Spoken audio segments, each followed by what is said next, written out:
Bom dia, oitavo A. Hoje é dia 14. Vamos continuar aí, né?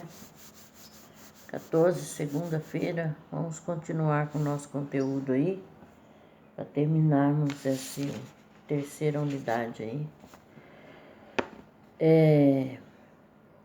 Nós estávamos falando na aula passada sobre energia, né? Passou um tempinho aí sem aula, né, pessoal? Por causa da revisão, eu voltei para fazer a revisão para a prova, né? Agora vocês já fizeram a prova de vocês, então nós vamos continuar aí, vamos terminar essa unidade 3 essa semana. Terminamos, corrigimos as atividades, porque já está se aproximando o final do bimestre, né, pessoal? Então nós vamos terminar isso daí para poder corrigir as outras atividades do quarto, da unidade 4 e já fazer a prova bimestral, né? Acho que a prova começa dia 5, se não me engano. Então vamos lá, pessoal. Tá falando aí, página 324. Tá falando aí sobre as transformações de energia. Nós já vimos que a energia, ela é transformada, né? De diversas formas, né? Então nós temos energia, eu estou falando de energia elétrica aí, né? Nós estamos, energia elétrica, ela pode ser transformada em energia térmica, né? Expliquei para vocês isso. No caso aí, a transformação de energia elétrica em energia térmica pode ser o quê? O ferro de passar roupa, o chuveiro, né? Existem várias maneiras aí de transformação de energia. Cada aparelho que nós usamos, cada eletrodoméstico, ele transforma a energia de uma certa forma, né? Nós temos a energia transformada no calor, como eu já falei, temos a energia elétrica transformada em energia mecânica, que é o que? É aquela energia que ela é transformada para poder fazer com que um motor funcione. Vamos supor, quando você liga um liquidificador, você está fazendo um motorzinho lá do liquidificador funcionar, você está transformando energia elétrica em energia mecânica, que está, desculpa aí pessoal, que está movimentando um motor. Então nós temos aí, pensando nessa transformação de energia, como cada eletrodoméstico, cada aparelho faz essa transformação de energia, nós temos a classificação desses aparelhos elétricos, tá? Então, nós temos aí a classificação desses aparelhos elétricos. Vamos ver o que ele está falando aí, ó. Nós temos a classificação de aparelhos resistivos, aparelhos motores, né? Tem vários tipos de aparelho aí. Vamos ver aí, ó. Geladeira, chuveiro, televisão, smartphone, rádio, secador de cabelo, chapinha, lâmpadas, filtros de água, batedeiras, torradeiras. Esses são apenas alguns aparelhos elétricos que utilizamos diariamente em casa. Sem eletricidade, todos parariam de funcionar. Os aparelhos elétricos são equipamentos que transformam a energia elétrica em outra forma de energia, como em energia térmica, luminosa ou mecânica.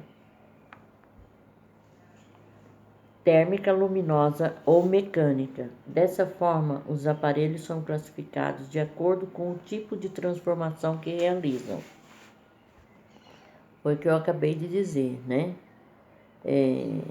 Conforme o tipo de transformação que ele vai realizar, a gente classifica ele de uma forma.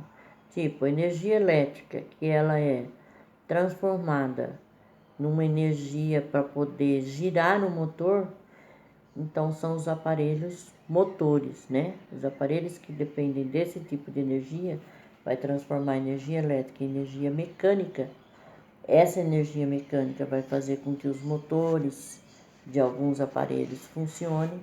Isso daí, então, o aparelho é considerado aparelhos motores, tá? Então vamos ver lá. Aparelhos resistivos são aqueles aparelhos que trabalham com resistência, né? Vai transformar energia elétrica em energia térmica. Quais são os aparelhos que possuem resistência? O ferro elétrico ele tem uma resistência, o chuveiro tem uma resistência. Então esses tipos de aparelhos que possuem uma resistência são chamados aparelhos resistivos. Ele está dizendo aí, ó, aparelhos resistivos são aparelhos em que a energia elétrica é transformada em energia térmica, calor. A presença da resistência é uma característica da maioria dos equipamentos.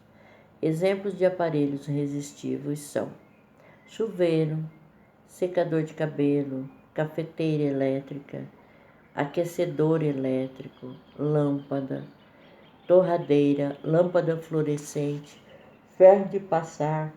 Então, todos esses equipamentos aí são resistivos, ou seja, eles não têm um motor que faça eles funcionarem. É simplesmente uma resistência.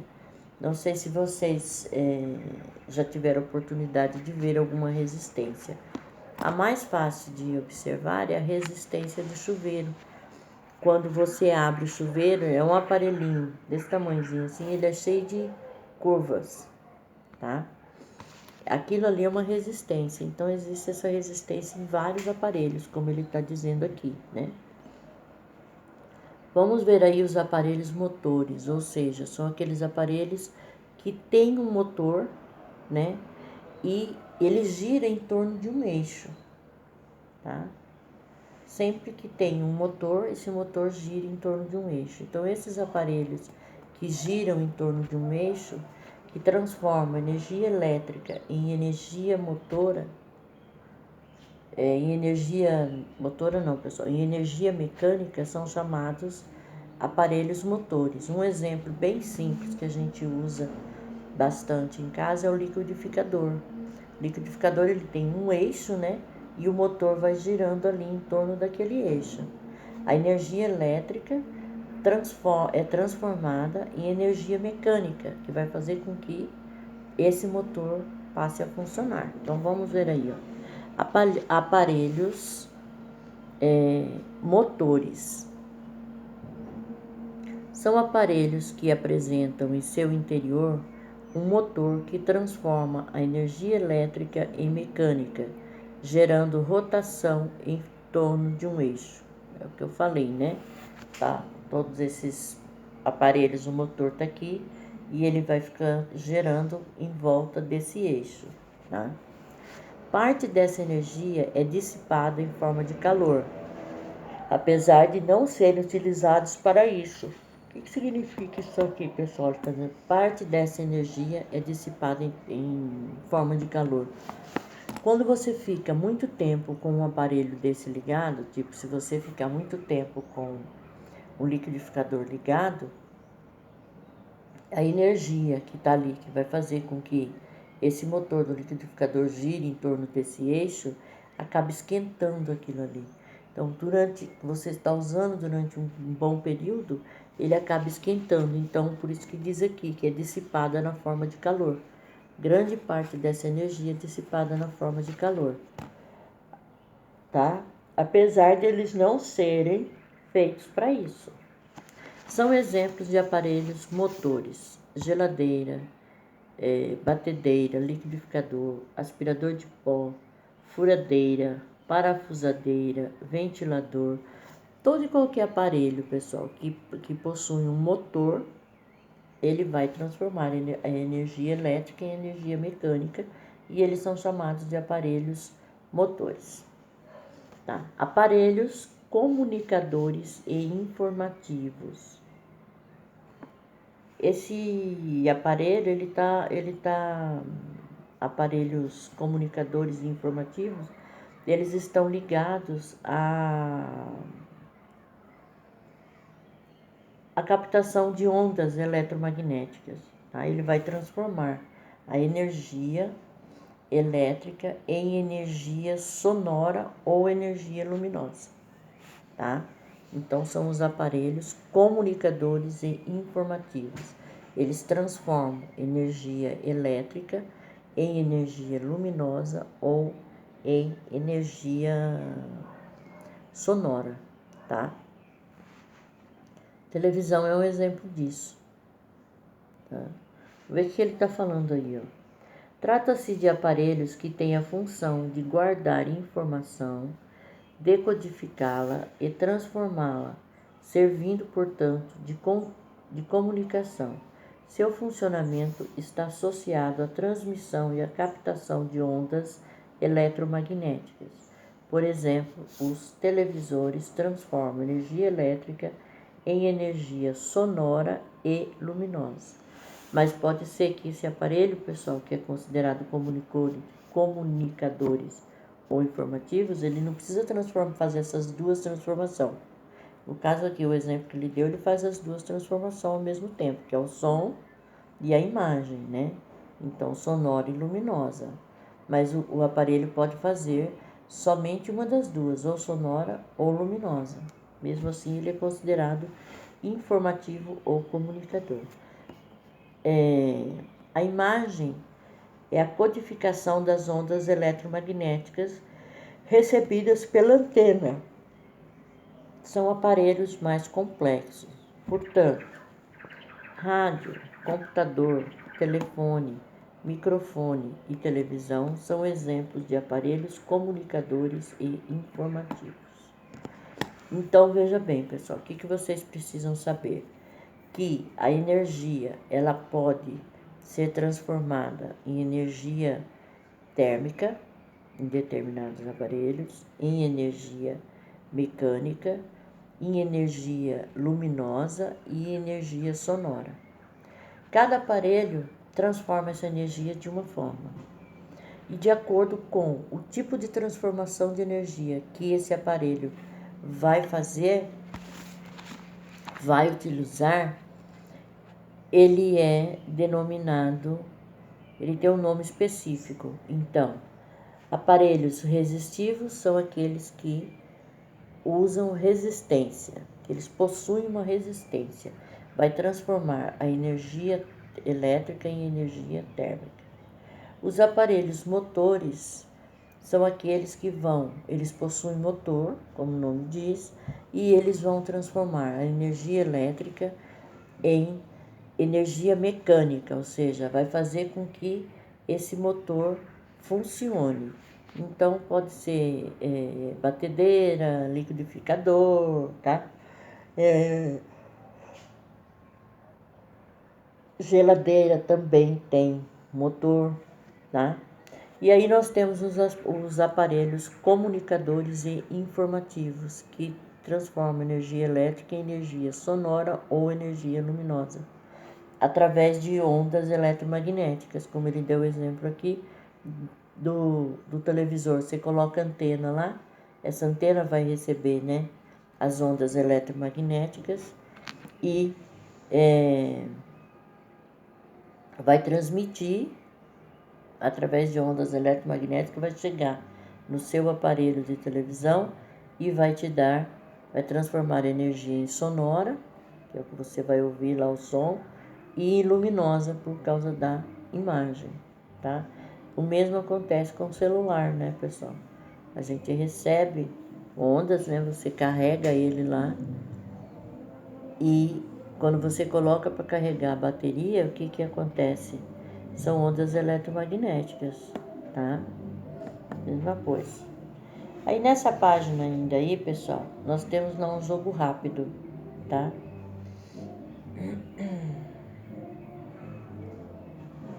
Pessoal, me desculpem de novo, mais uma vez o meu vizinho ouvindo música. Parece que todo dia nesse horário eu tô fazendo aula, ele resolve ligar o som dele ali. Mas vamos continuar. Dá nada não.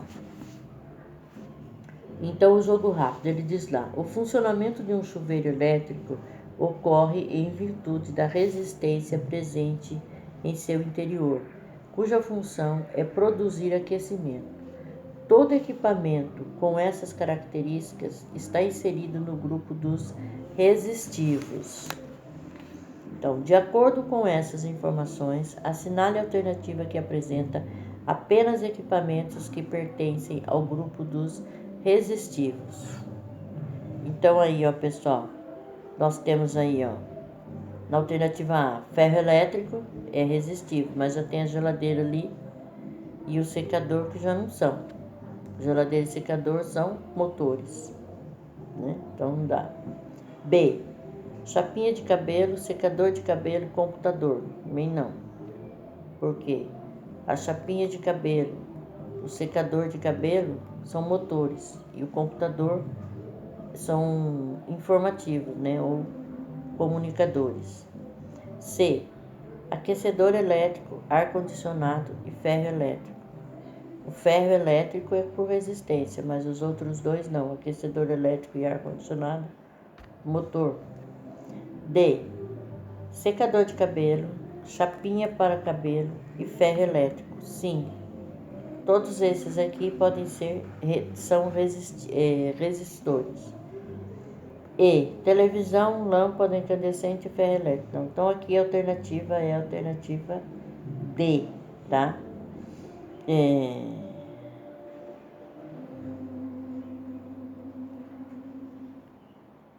Aqui a lâmpada também é, né?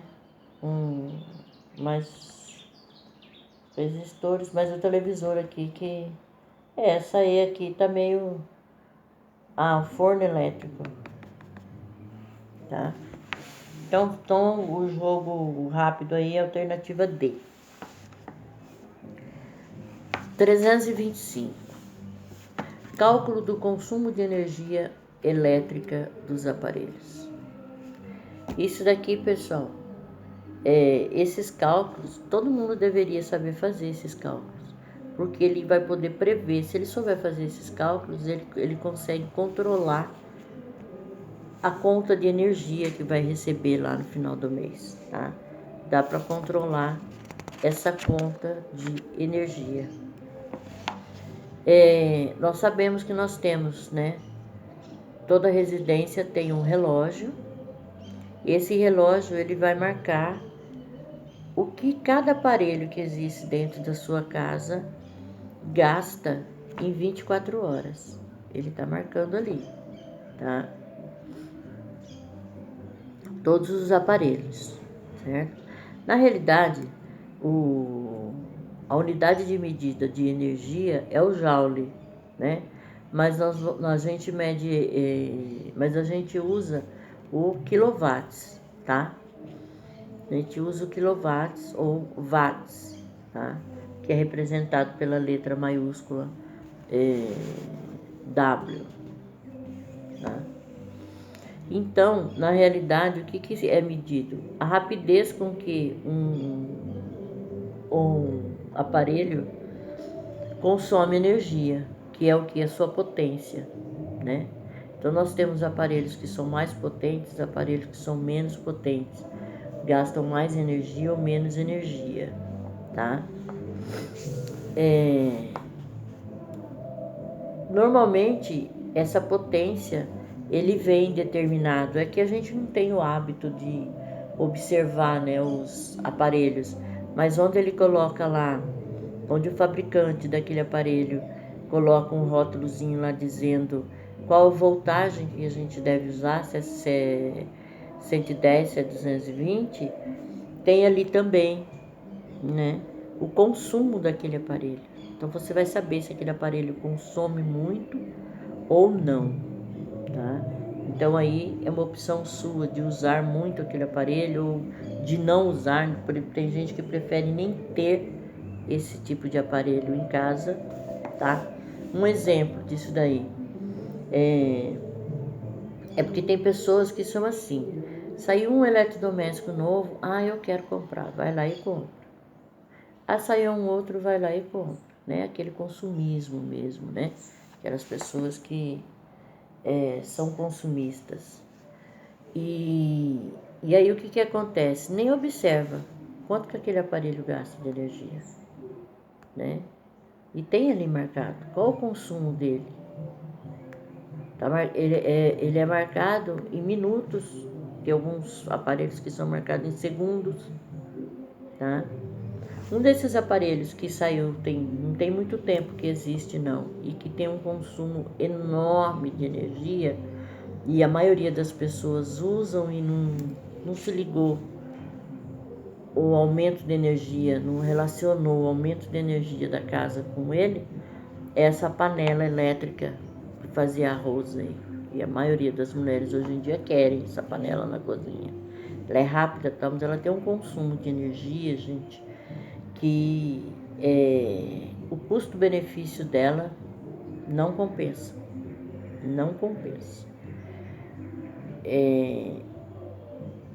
A energia que ela consome é muito grande.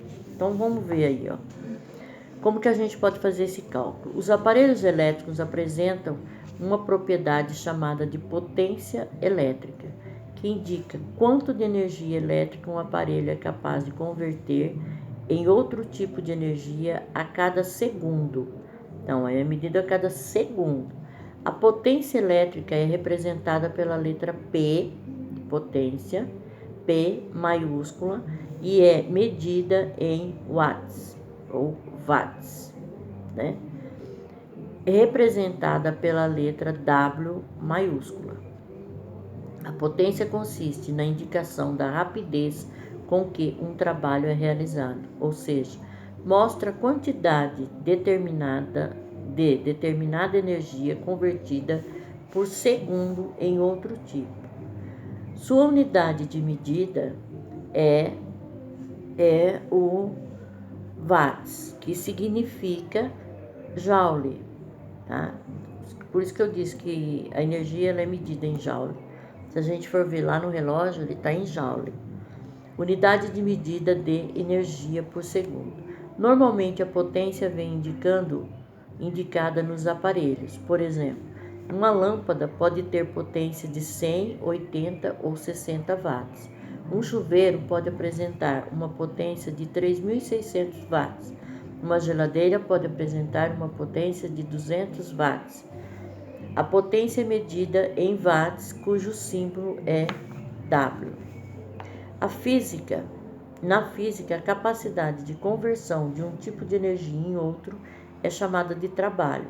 Portanto, a potência elétrica indica o trabalho realizado por um aparelho elétrico em determinado período. Assim, a indicação de 100 watts em um aparelho elétrico representa a sua potência e informa que ele é capaz de converter 100 joules de energia a cada segundo. Então veja bem, a cada segundo aquele aparelho vai gastar 100 joules de energia. O consumo de energia elétrica é calculado multiplicando a potência de determinado aparelho pelo tempo em horas que ele é utilizado. Então ele é marcado lá no aparelho em segundos. Vamos supor, ele gasta 50 watts por segundo. Você faz o cálculo de quanto tempo você usa ele todos os dias, por chuveiro para você tomar banho, usa lá. Quanto tempo você fica com ele ligado, você vai saber quanto que ele vai te custar no final do mês, tá? Quanto que aquele banho vai custar para você no final do mês. Então vamos ver aí, ó. O consumo é igual a potência vezes o tempo, ou seja, quanto que o aparelho gasta e quanto tempo você vai ficar com ele ligado. Por exemplo, para calcular o consumo de um banho de 30 minutos, ou seja, meia hora, em um chuveiro de 3.600 watts. Consumo do chuveiro, 3.600 vezes meia hora, consumo do chuveiro, 1.800 watts. Certo? Então, em meia hora, você vai gastar 1.800 watts. Aí você verifica na sua região quanto que é cada watt. Você vai multiplicar aí, você vai ter, ó lá. Se uma família tem 4 membros e cada um toma banho de 30 minutos em um dia, o consumo total de energia desse chuveiro será de 7.200 watts dia. né? 7.200 watts hora por dia, tá? A unidade de medida mais comum para representar o consumo de energia elétrica é o quilowatts hora, que é o que está lá marcado no relógio. Para transformar o watts hora em quilowatts hora, basta dividir o valor por 1000. Dessa forma, concluímos que o chuveiro da família citada anteriormente consumiu 7,2 quilowatts no dia. 7,2 quilowatts, só o chuveiro. Tomemos como exemplo uma lâmpada. Aí você vai ver lá quanto que é na sua região cada quilowatt. Se você pegar o talão de luz, está lá a informação. Cada quilowatt você vai pagar tanto. Aí você multiplica, você sabe quanto que você gastou, quanto que veio, quanto que foi acrescentado na sua conta de energia, esse banho dessa família aí. Tomemos, por exemplo, uma lâmpada de 100 watts. Se essa lâmpada fica acesa 8 horas por dia durante um mês, ou seja, 30 dias, ao final do mês ela terá consumido, então você tem 100 watts vezes 240 que você transformou, né, 24 horas, 240 horas, que é igual a 24.000 watts hora, 24 quilowatts hora. Isso é o que essa lâmpada gastou. O medidor de energia soma os valores consumidos de todos os aparelhos, então ele vai somar, o medidor lá, o relógio, ele soma todos os aparelhos. Ao final do mês, o valor do consumo é multiplicado pelo custo da tarifa vigente na sua região, chamado de custo de quilowatts. Então é isso que eu disse para você, que está lá no seu, que cada região, tipo região centro-oeste é um valor, a região sudeste é outro valor, o norte é outro valor, depende de como é fornecida essa energia, tá, para aquela região. Então, lá no talão de luz está lá especificado o valor do quilowatts. Então, esse resultado é o valor cobrado em sua conta de energia. Então, o que o relógio faz lá? Ele vai marcando tudo que você está gastando, tá? Durante essas 24 horas. Marca tudo. Aí ele vai continuar marcando. A hora que o rapaz passa para fazer a leitura, ele sabe quanto que você gastou disso. Ele soma tudo e dá uma só.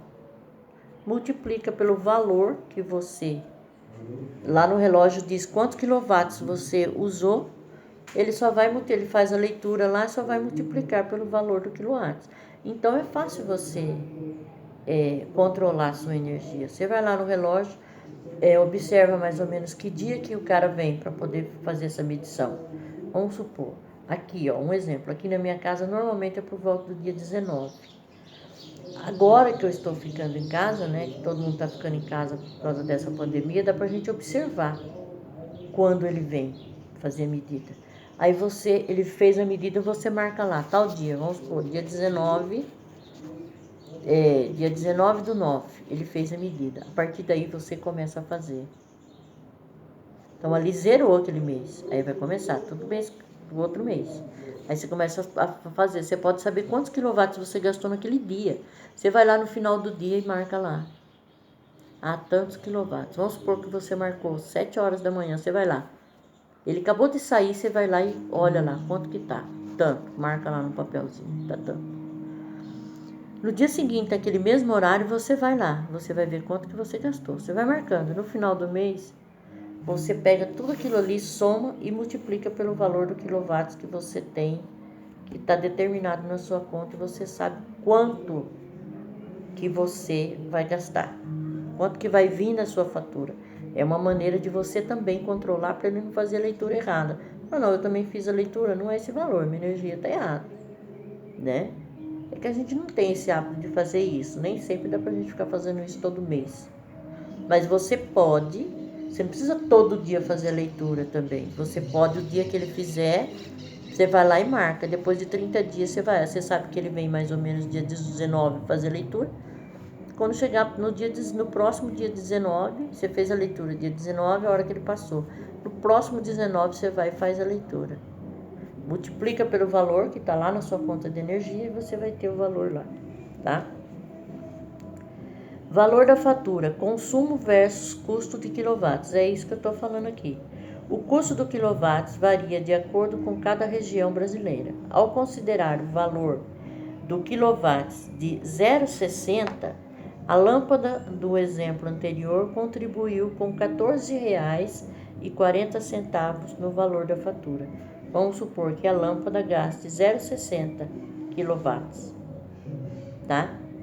Então, se ela ficou 24 horas, você vai ter R$ 14,40 acrescentado na sua fatura de energia pelo fato daquela lâmpada ter ficado o dia inteiro ligada. Aí você imagina, R$ 14,40 de uma lâmpada. Aí você vê o que você vai gastando, o que você está gastando. Coloca todos os aparelhos para você ver. Aí você consegue ter um controle maior sobre a sua energia e passar a gastar menos, tá? Se você fizer o controle aí, quem tem mania de lavar roupa 3, 4 vezes na semana, se fizesse um controle de quanto que uma máquina gasta, ia passar a lavar uma vez por semana, porque gasta muito, tá? Então vamos lá, pessoal. Nós encerramos então agora essa unidade 3 e nós temos atividades para ser feita, ó. Página 326 até a página 330. Essa atividade, pessoal, vocês devem entregar para mim até o dia 15, né? Hoje é dia 14, vocês têm que entregar para mim amanhã, até as 6 horas. Por quê? Na próxima aula nossa, que vai ser quarta-feira, eu vou corrigir essa atividade, tá bom? Então, não deixe de entregar essa atividade na próxima terça-feira, dia 15, até as 18 horas. Tá valendo nota, pessoal. Beijo a todos, até mais.